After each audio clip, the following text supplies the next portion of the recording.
আসসালামু আলাইকুম, সবাই কেমন আছেন? আলহামদুলিল্লাহ আমি ভালো আছি। আজকে চিকেন বারবিকিউ করব, তার জন্য এখানে পেঁয়াজ আর রসুন নিয়ে নিলাম। এখানে নিলাম গোলমরিচ, লং, এলাচ, দারচিনি আর এক টুকরো জয়ফল।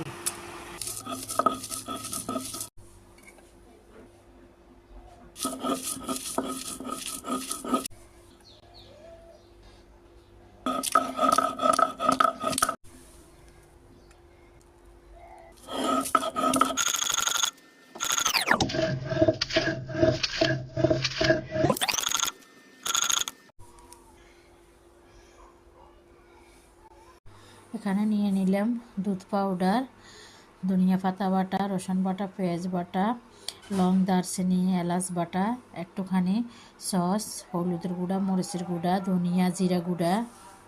এখন দিয়ে দিব একটুখানি সয়া সস, জল, গোলাপ জল, সরিষার তেল, একটু লেবুর রস দিয়ে দিচ্ছি। এগুলোকে একসাথে মিশিয়ে নেব। লবণ দিতে ভুলে গেছি, এখন লবণ দিয়ে দিছি। আর একটু দিয়ে দিব টেস্টি সল্ট। এই যে মশলা মাখা শেষ, এখন দিয়ে দিছি মুরগির পাক। চিকেনগুলো ম্যারিনেট করা হয়ে গেছে, এখন রেস্টে রেখে দিব ফ্রিজে 4-5 ঘন্টার জন্য।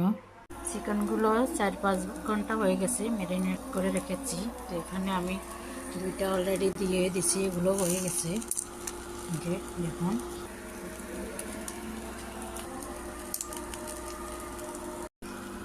দেখছেন অসাধারণ কালার বারবিকিউ হয়ে গেছে আমার বারবিকিউ। এই যে কয়লায় না দিয়ে এভাবে লিপিকে চুলার ভিতরে দিলেও হয়ে যাবে।